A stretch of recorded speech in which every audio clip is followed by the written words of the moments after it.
essential oils in class. We are supposed to have that lab. Just trying to figure out when we're going to do that.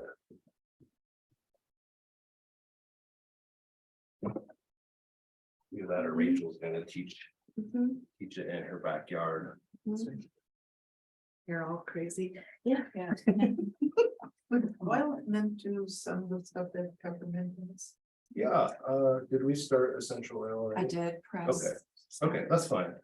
So the question is about peppermint versus wild mint. Wild mint is everything peppermint is, but even more intense. The effects are more intense. Everything's more, the nerve properties are way more intense. My understanding is that wild mint mints will naturally like hybridize in nature.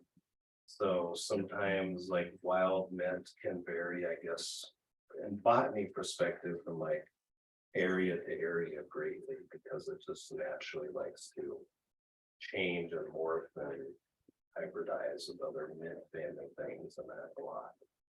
So, but it is a different species and you can't really find it much. Shay, I think, has it for us. It grows all along Long Pine Creek. So I mean, we do have a lot of wild mint. It grows on the edge of like clear water, cold springs throughout Nebraska. So we do use it some, but I think it's better than mint personally in every way. So, but it is more intense. Okay, so today we're going to talk about peppermint essential oil. But we're also talking about any way we want to do peppermint topical. It doesn't have to be the essential oil. It could be putting the tincture topically on a sore muscle. It could be taking a bath with peppermint. It could be smelling peppermint aromatherapy, right? It could be making this into a massage oil or infused. So we're not just talking about the essential oil, but we're really talking about all the topical ways we're going to be using it. The essential oil just happens to be like a really simple way to use it and cheap. I got that on my mustache now that's smelling it, so I'll probably be getting to my eyes shortly. So like the herb itself, the essential oil is very cool, very cold, very dispersing, very outward moving. A fairly strong oil, but most people do not react strongly to the smell of it. Like we talked about when taking it internally, it can be kind of strong. The smell of this is not super aggravating to people or overpowering. So we're mostly going to be using this similar to how we talked about the herb. We're going to be using this topically for headaches or migraines. How are we going to use this for headache or migraines? Smell it or put on your temples or. Good. So we could smell the essential oil. We could dilute it in a base and rub it on our temple. It's really good rubbed on the back of the neck. We could just smell, we could diffuse this, just even smelling this aromatherapy can help headaches and migraines. Does it matter what's causing the headache or migraine? Not usually, but the more stress or tension the headache is triggered by, the better.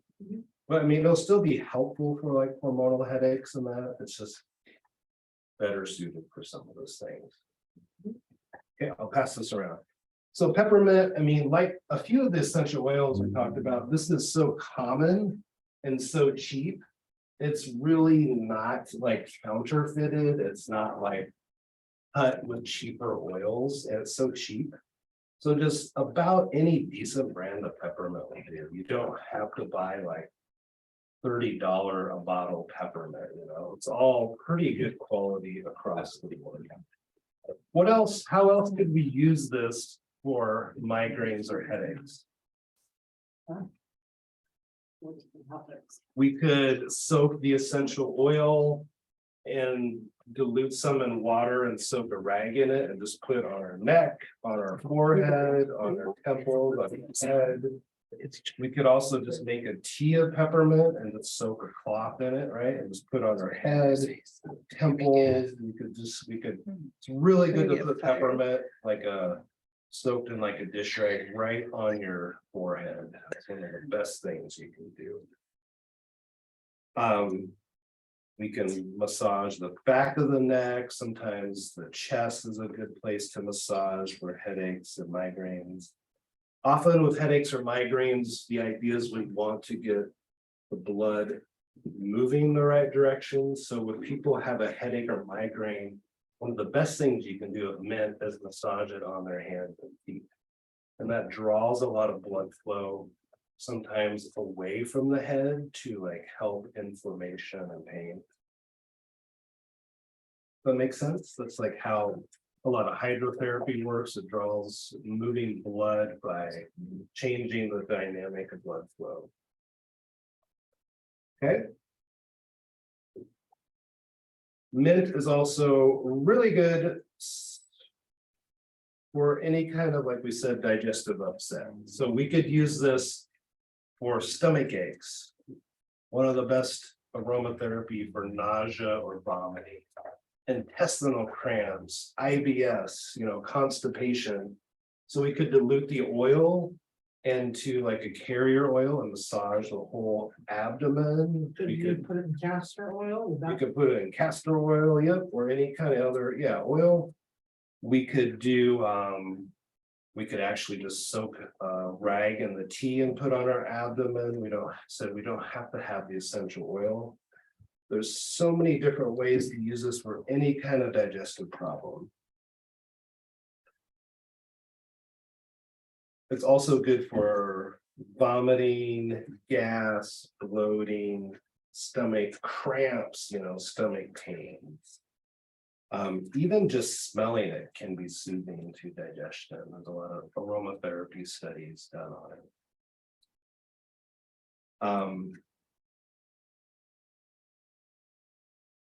Something else with digestion. A bath sometimes, but especially rubbing the abdomen is one of the best ways to use peppermint. And we talked about also when people are having gallbladder spasms or liver pain, like pain in the right hand side and the liver. Diluting some peppermint essential oil, massaging like that whole side under the rib and around the rib. And under the rib cage where the liver is at is really helpful for liver gallbladder pain and spasms. This herb is one of the main herbs for stimulating all the spinal nerves.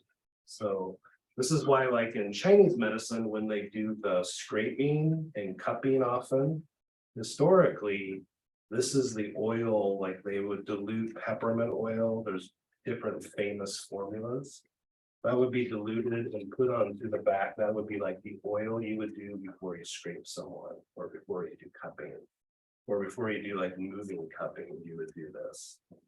And the idea is that it's going to stimulate those nerves more, but it also kind of helps relieve some of the discomfort that can happen with those too.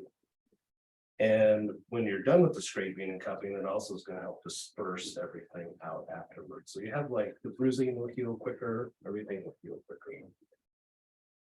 Okay. So this is used as a lot of like what we call spinal protocols. Like all-purpose treatments where you're just massaging this from like the tailbone or the lower back all the way up to like the top of the neck. Because it's going to stimulate all the nerves of your spine, right? You can also poultice your whole spine with peppermint if you don't have the essential oil. Or you could soak tea in a rag and just lay that up your entire spine. All kinds of cool That things. would help with scoliosis. Very good for back pain, scoliosis pain, lower back pain, Tailbone pain, tailbone pain. could you, a pregnant woman use it on the outside? A pregnant woman could use it on topically. It's safe. It's not toxic to the baby at all or anything. As long as you're diluting it. Right. Mhm. Okay, we're also gonna use mint as one of the main herbs for all of the fibromyalgia, muscle aches and pains, muscle stiffness, muscle cramps, like muscle soreness. Neck aches. Whiplash, right? Any kind of muscle pain. And then we also use it topically for any kind of nerve pain, for neuropathy.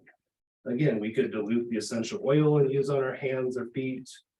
We could make a tea out of it, a foot bath. There's just like 1,000 ways we can use this herb. It's so cheap, right? We also use it topically for poor circulation. It does kind of stimulate blood flow to the extremities. Would you use it for like Parkinson's and MS topically, since those are never? We also use it for any kind of chronic nerve disease. Parkinson's, ALS, anytime people have like tremors and spasms, we can massage that, like TMJ pain from like chronic nerve inflammation, we can massage it into the face. Obviously, if we're going to put it on the face or around the eyes, we want it to be diluted.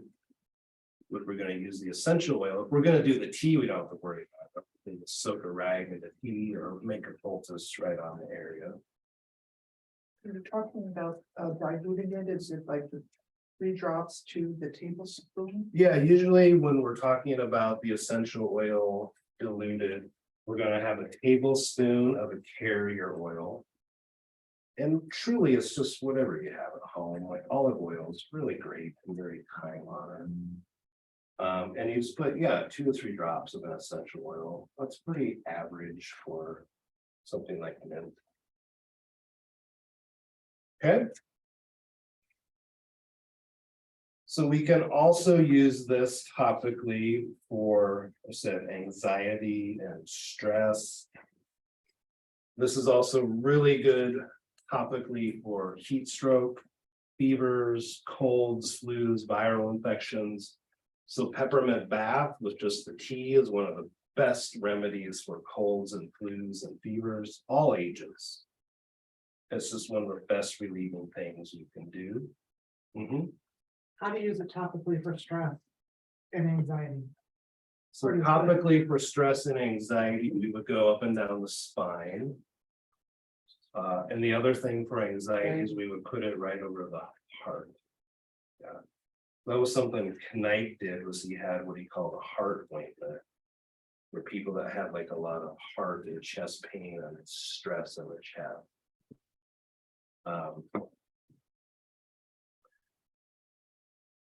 So we can use this for just smelling it, and diffusing it is good for sinus congestion. Also good for snoring. It can help reduce snoring some by diffusing the essential oil. Seeing that helps some people. This doesn't totally cure it, but that would be cool. Also, gynecology. This is one of our main herbs we do topically for menstrual cramps and pains.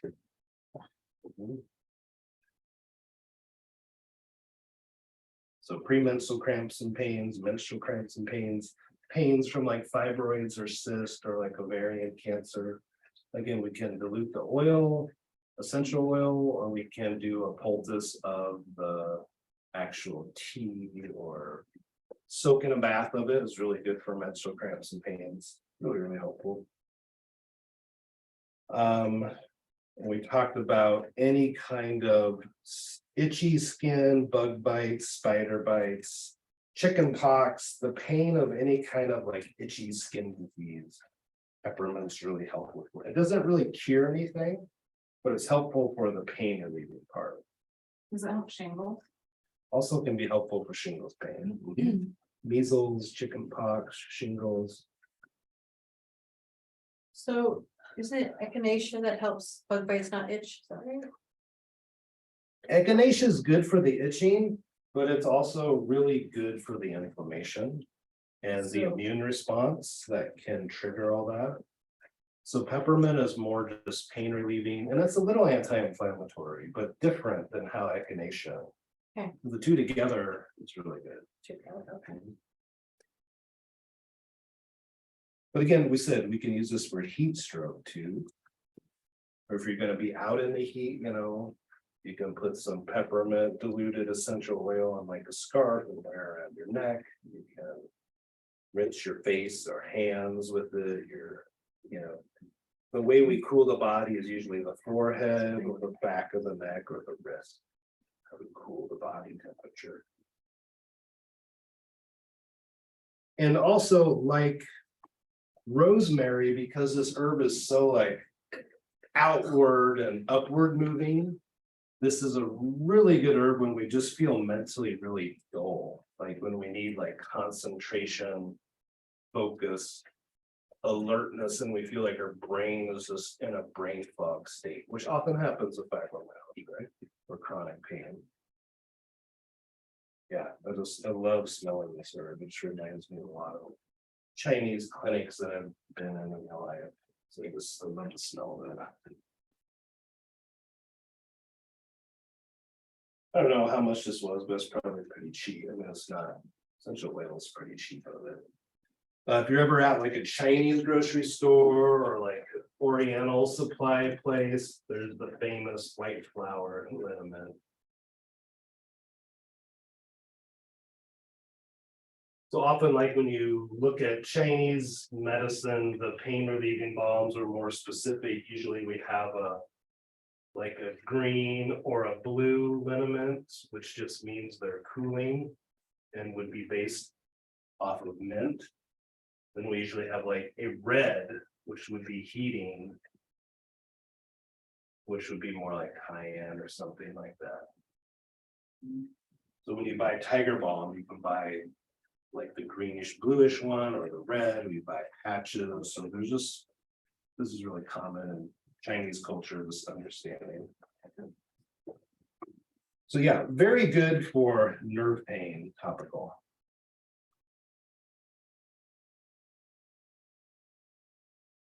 Okay, that's about all I know about using peppermint topical. It's also one of the, oh, I forgot one other thing. I forgot. Here. This is one of the main herbs, rosemary and peppermint together is really good for thinning hair, hair loss, balding. You have to catch it pretty early. And you have to use it quite often, but Niox, the famous shampoo that's available is just the peppermint and rosemary essential oil are like the main ingredients. So it stimulates the circulation to your scalp to stimulate the growth of hair and stimulate the follicles. So it's a good remedy for hair loss. Does it work on beards? Can you fill in a beard? I don't know about a beard or not. That would be cool to try though. Yeah, I don't know about that. I would assume it'd be the same idea. So you said you have to catch it early, so let's say it's a 90-year-old dude who's totally bald. If we started massaging that oil to his head, would that make a difference? Or are we just poking in one hand? Probably not gonna make a difference at that stage, but I mean, it's possible. Yeah, what do you mean by early?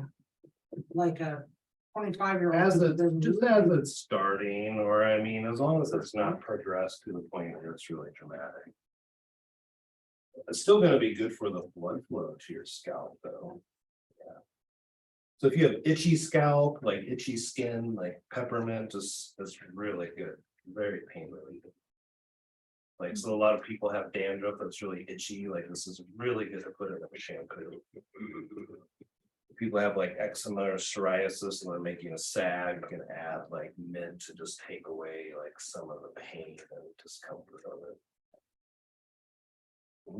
But the way I probably use mint the most is actually for heat stroke and fevers. Like topical with the essential oil aroma. I always have it in my first aid kits. I've been in so many situations where someone was overheated or overheating or having a fever or heat stroke or sensitive to the heat and they were about to pass out. Just using mint, just the tea or the essential oil diluted, uses so many things. You can do. It's just great to have in your first aid kit.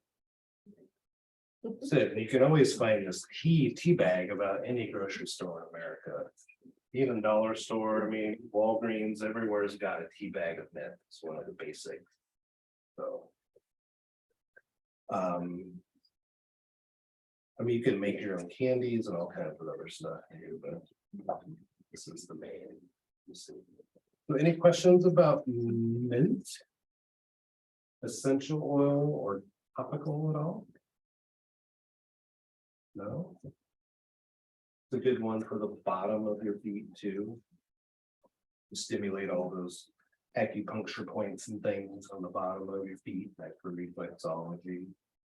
An old Chinese kind of remedy to rub your feet with peppermint oil, stimulate your health. You have to dilute it for that too, or can you just do it straight on your feet? You should always, I will say on record, you should always dilute it. It's pretty strong. Like I made peppermint oil with olive oil in my hot box. It's pretty strong. Yeah, I put it in my massage oil and I did like maybe a quarter, not even a quarter of my whole jar is peppermint. It is Yeah. strong. yeah.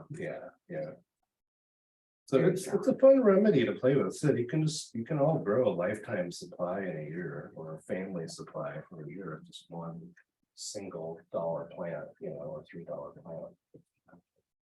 So we talked about lots of different kinds of mints so far in this class. I like that question. That wasn't a question, that was a statement. Oh, yeah. The question is, what are the large differences, if you could sum up the difference in what makes peppermint Yeah. unique versus spearmint versus the other one? Yeah, I like that. That's what I mean. I know where you're going with that. I like it. I gotta shake it. You are. Oh, that's fine. I'm not gonna wear pants. Just you. Okay, so we got all the mints here. So we got peppermint. Never seen. We have wild mint. We have spearmint. We have, not really in the same family, but we kind of similar vein. You have wintergreen. I mean, there's a lot of things in the mint family, right? All those square stem things, but these are the things that are like minty smelling and minty like. Mountain mint, I mean, it is similar in that sense, but we'll just throw it out there. Mountain mint.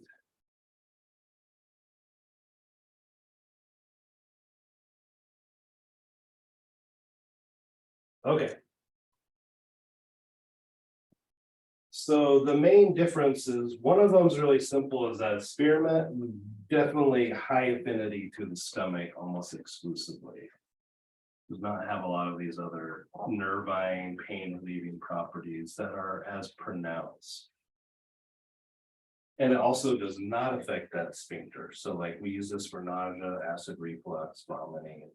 Yeah, it's considered one of the best remedies for nausea and queasiness. But it will never have that effect of peppermint on a small percentage of people with the sphincter at the top of the stomach.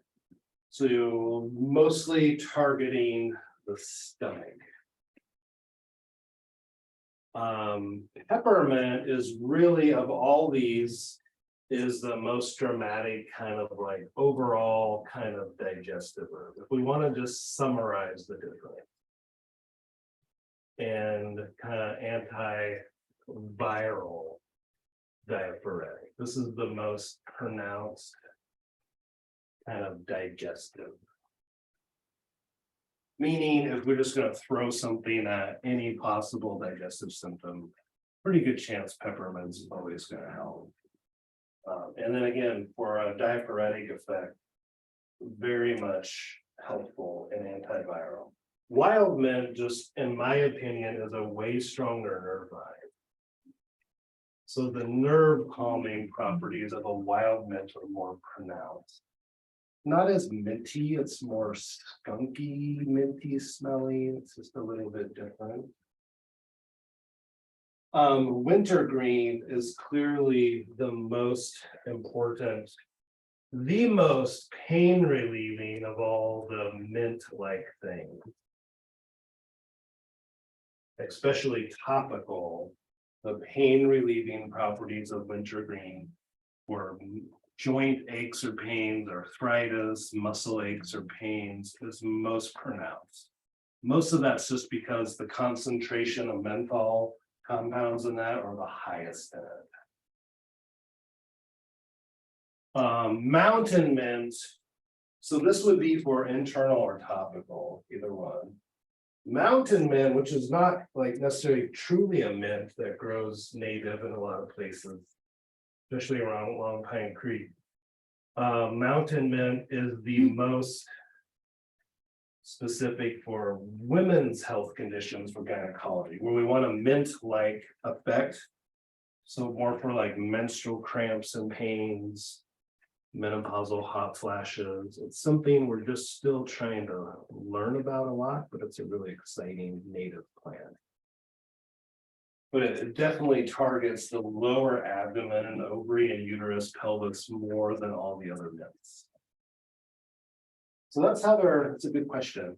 And you said that's topically and internally. This would be, for all of these would be internal or topical.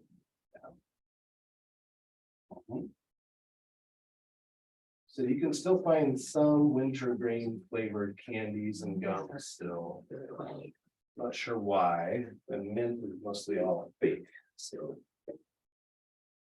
Sure why that is. Okay, did that answer your question, like in a nutshell? What about other ones in the mint family, like skullcap and some more for like non-minty smelling ones? There's just so many things in that family, but I mean, like we talked about, skullcap is the best for the nerves and So better than wintergreen, or Oh, not wintergreen, better than wild mint. better than wild mint for the nerves by far. Yeah. And tremors, right? We said tremors and shaking. Rosemary, in the mint family, the best for memory and focus issues and depression. So yeah, I mean, there's so many mint things. Anise hyssop is really like spearmint, really good for the stomach, appetite and low appetite. When you really want to give, it is the difference with anise hyssop is that it's actually sweet. So the flavors of these really kind of flesh out a lot of stuff, right? The anise hyssop, the sweet combined with the aromatic mintiness lets us know it's more gentle on the stomach. So like spearmint, you can never go wrong with anise hyssop for the stomach. If you want to give somebody mint, but you're just maybe afraid they're too sensitive, we can do anise hyssop. Yeah. What about someone that is specifically extremely sensitive or allergic to spearmint, but none of the other mints?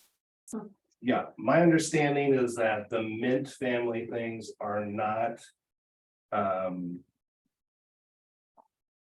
The course on this, the mint family herbs and herbs in general are not reactive by botanical families.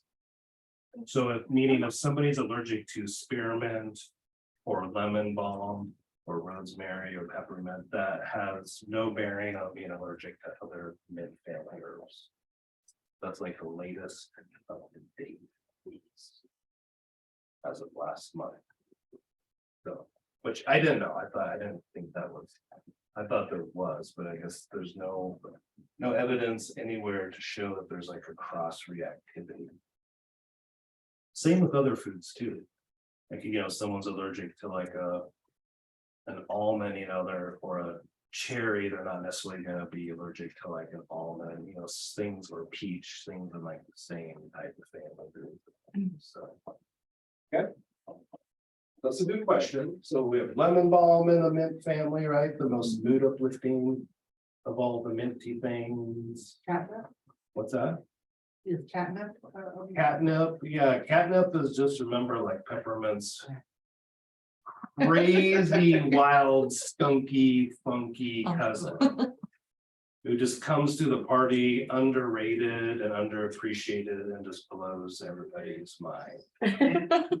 But probably to me, the most like antispasmodic. So when you have the worst digestive cramps imaginable, catnip is the most pronounced for those. Then essentially the skunkier it is. Yeah, I need to go try to find this place again. There's on a little island in the middle of Missouri, remember up there where I grew up, there was this little land that was like part Iowa, part Nebraska, just no man's land in the middle of the river. And it had the craziest catnip I've ever smelled. I mean, you could like smell it like a mile away. It was so intense. That was just so intense. It's amazing. You need to go back and see if it's still there. Okay. So basil, holy basil, right? Those are all in that same family. Okay. Wild bergamot, yep. Wild bergamot, the best for burns, right? Basil, one of the best for hormonal hot flashes, holy basil, one of the best mints for just depression, mental fall with depression. So, okay. Okay, all right. Okay, everybody's good with that? We've covered the mint really well. Just by the way, I just want to clarify one more time with mint, internally or topically, when people are just all around achy from colds and flu, this is like a great aroma to smell. It's a great bath. It's a great essential oil. It's a great tea. Whenever people have colds and flu, then you're just achy and painful from it. It's really great remedy. So even if you're Not just even the fever part. just achy, muscle achy from working out, Yeah, it'd be good as like a bath soap that's roll over kind of thing. it's a really good athletic workout recovery. Yeah. And all the things. Yep, really good, and you have to mix it in Epsom salts and that, the essential oil. This is also, we forgot to mention, when we talked about internal peppermint, peppermint, one of the historical enemas that we haven't talked about really. So peppermint enemas or catnip enemas are two of the most common historical enemas used throughout history. And enemas is where you would make a tea and you would deliver it like rectally, right? As an enema. You can still buy the fleet enema kits at Walgreens. You can still buy them everywhere. So the mint is historically used for like anxiety, digestive cramps, headaches. Mint enema is also used historically for bringing down a fever. That's its main historical use. This would have been before the time of hospitals and all these fancy IV fluids and stuff. Peppermint enemas or catnip enemas were used to just bring down fevers really quick. Based on all the historical writings, I'm assuming they worked really, really well. Dr. Christopher, even up until like the 1980s, that was done quite commonly in natural medicine doctors. We just don't use it so much today anymore. But again, everything comes in popularity fads, right? They'll get popular again. So, okay,